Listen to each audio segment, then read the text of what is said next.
I'm going to begin the sermon, and then I'll ask you to read the section about Deborah. And then I'll talk some more, and then I'll ask you to read the section about JL. So, okay, sorry for that last minute change.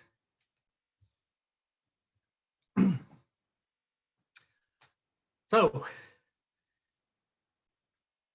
this past week, and in fact, the past few weeks have been full of all kind of things happening in the news. Of course, things from updates on COVID-19, all kind of political happenings and events. And in the midst of everything that's going on, there's an important thing that happened that we might have overlooked. Or we noticed it, but maybe we didn't really pay enough attention to that. Now, you've heard of the expression, breaking the glass ceiling. I'm sure you've heard that. That was a phrase that was coined about 40 or 50 years ago, first in the feminist movement, to describe how there are invisible barriers that are in place that prevent certain people from rising up to achievements. Now, in the feminist movement, it was especially a good metaphor for the invisible barrier that had prevented women from succeeding in a number of fields, but especially in government. But the idea of a glass ceiling applies to many groups of people. It's been, the phrase has been adopted by people of color to talk about the invisible barrier that's up there holding people from advancing too far. People in the LGBTQ community have often felt that there's a glass ceiling that's holding folks from just advancing to their most greatest potential. Well, just in the past couple of weeks, that glass ceiling was shattered in a way that had never been shattered before in this country. And that happened when we elected a woman as vice president of the United States of America. You know that women have run for those highest offices of president and vice president. Geraldine Ferraro, many of us remember. All of us must remember Sarah Palin, and then Hillary Clinton had all run for president or vice president and had lost. And this year, for the first time, a woman was elected to one of those two highest positions in our whole nation, and that is Kamala Harris. No matter what your politics, I hope we're all celebrating this fantastic thing that just shows that women have every potential and every capability of being leaders. Well, tonight, our reading from the book of Judges is also about a woman who rose up and shattered the glass ceiling of her time. And it's amazing, this is a story of something that might have happened over 3,000 years ago. It's the story of Deborah, a judge of Israel. And at this time, we'll ask Stephen if he will read the section, it's in your bulletin, the section about Deborah.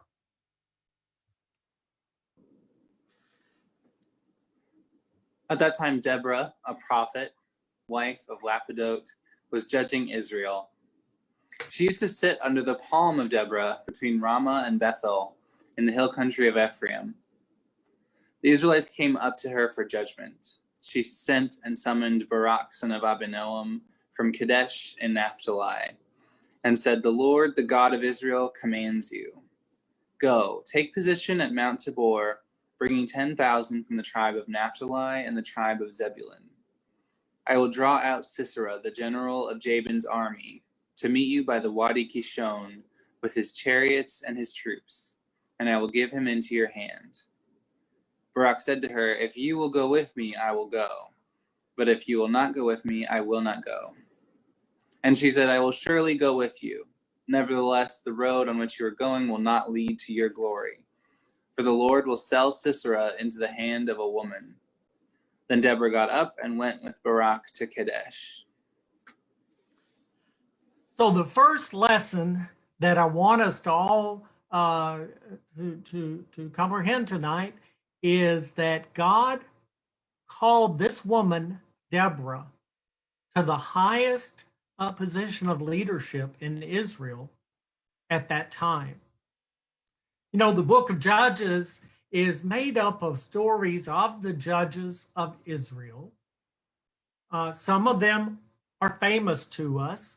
Many of them are not. And Deborah's story is just not well known. You know, another judge from the book of Judges, much more famous than Deborah, is Samson.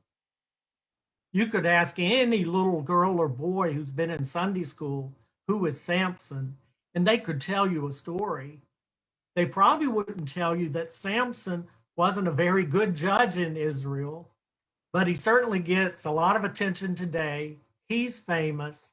And here, this great leader, Deborah, much less so. You know, Deborah's story is a great answer for people that say women shouldn't be a leader in church or in synagogue or at the mosque, you know. This story is showing that God called Deborah, a woman, to this important position of leadership. It was probably due to her great faith, her wisdom, her abilities as a prophet, and her courage. In fact, as we think about the story of Deborah, we could probably conclude that she is as heroic a character in the Bible as you're able to find anywhere. Now, our story comes from the book of Judges. It is associated real closely in the Hebrew Bible with the book of Joshua. In fact, Joshua, Judges, they come back to back. They're both books about the people of Israel coming into the promised land. The book of Joshua is all about one person, Joshua, who was a leader. After Joshua, there were a series of judges, and they're all discussed in the book of Judges. The theme of both books is that God wanted the people of Israel to come into what they called the promised land. Now, if we had much more time tonight, we could really dig into whether or not any group of people are really the most deserving of land. You know, was it Israel's land? Was it the Canaanites' land? That's a whole another conversation. But the point of the books of Joshua and Judges is that God was calling the people to come, and as long as they stayed faithful, God was on their side. In fact, it was due to God that the people of Israel had any successes that they had. And that is one of the themes of tonight's story, that faith in God is what matters most. And when God's people have faith, they can achieve great things. Now, to me, one of the interesting things about the book of Judges is that at the start of the book, there are several judges mentioned who are really good judges. They are faithful, they listen to God, they're obedient to God, and good things happen. But as you go through the book of Judges, they go downhill. Each judge becomes less faithful than the one before. And by the end of the book of Judges, the whole people, all the people are in trouble due to the poor leadership that they have. Now, the good thing about our story tonight, the story of Deborah, is that it's right at the beginning of the book of Judges. So she is one of the great leaders of the people. As I think about the story of Deborah, I think it would make a great movie. In fact, I wonder why no one's made that movie. Of course, I picture Judge Judy in the starring role. I just can't help that. And she would be great, by the way. She's pretty fantastic.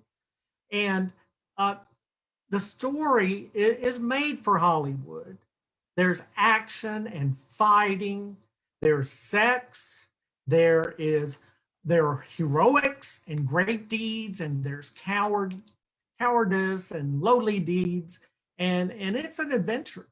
It would make a great story. Now, Deborah is called a judge, and of course, that's why I think of Judge Judy. But Deborah, and in fact, all the judges in the book of Judges were more than just judges. The Hebrew word that's being translated to judge is most like the English word clan chief. So we might think of, Native American groups, clans that choose their most wise person to be their leader. And that's what the position is that Deborah's been called to be. She is the chief of her people. She is the leader of her people. Now, Stephen read about Deborah's faith and how she shares what God has told her to tell to her general, Barak. But now there's another woman in this story who's also a heroic figure. So at this time, Stephen, we'd like to ask you if you could read a little further in the same chapter of Judges and read to us the story of Jael.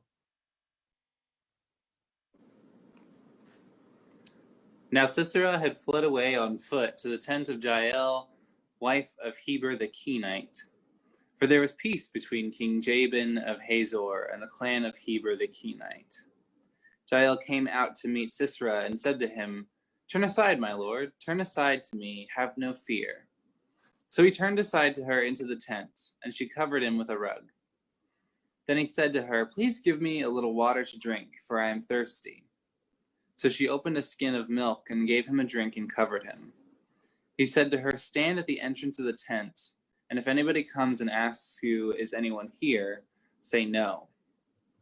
But Jael, the wife of Heber, took a tent peg and took a hammer in her hand and went softly to him and drove the peg into his temple until it went into the ground. He was lying fast asleep from weariness, and he died. Then, as Barak came in pursuit of Sisera, Jael went out to meet him and said to him, "Come, and I will show you the man whom you are seeking." If the first part of this story taught us the lesson that God calls women to be great leaders, to me, this second part of the story has another great lesson, and that is God calls everyone to be in service, even the most unlikely of people.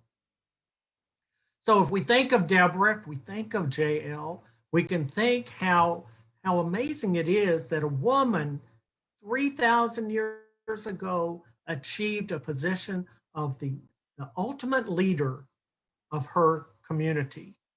Or we might think of Jael, who in the stories Stephen just read, you might have missed it, Jael is not an Israelite.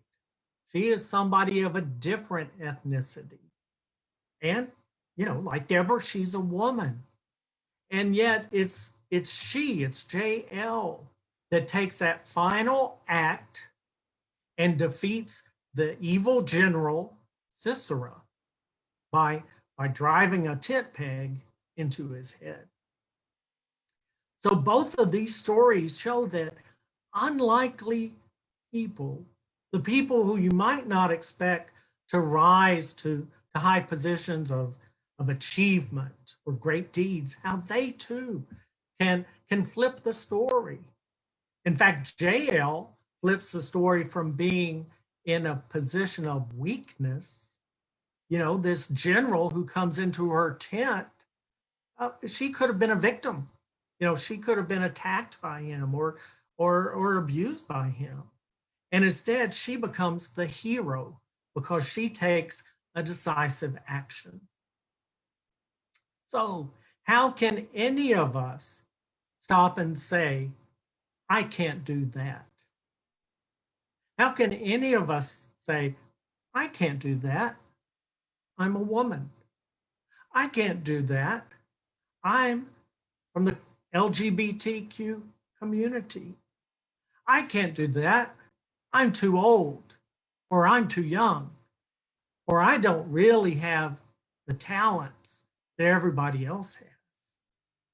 We can all do something. God calls everybody to do something, and we shouldn't shrug it off and say, well, not me, I'm not qualified. We all can do what we're called to do. We can all be unlikely heroes like Deborah and Jael. We must continue to have faith in God. That underlies this story so strongly. We can continue to listen for God's call. That's what Deborah teaches us. Keep our eyes open, our hearts open, our minds open. To be in prayer, to be in conversation, to study, to talk to our friends, to meditate, to sit in silence. Do whatever it takes to listen to God's call, because God is calling everybody. God doesn't just call ministers. God doesn't just call music directors, Jerry. God calls everybody. So we should always be listening to see what that call is, to find out what that call is and to do it. There are so many great lessons from this story of courageous women and fearful men. We might learn from Sisera that it doesn't help to run away from problems. You know, he had run away from the battle. He was the leader, but he ran away. He went to hide in Jael's tent, and we know now that didn't have a good ending for him. We can learn the importance of taking a decisive action.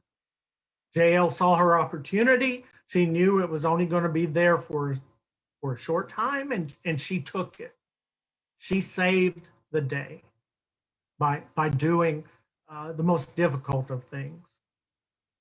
We can, like Barak, learn that even though we're scared, we can still act courageously. You know, Barak was fearful, but he still went to battle as he was called to do. And ultimately, his side won the day. And the general of the other side, Sisera, he was defeated.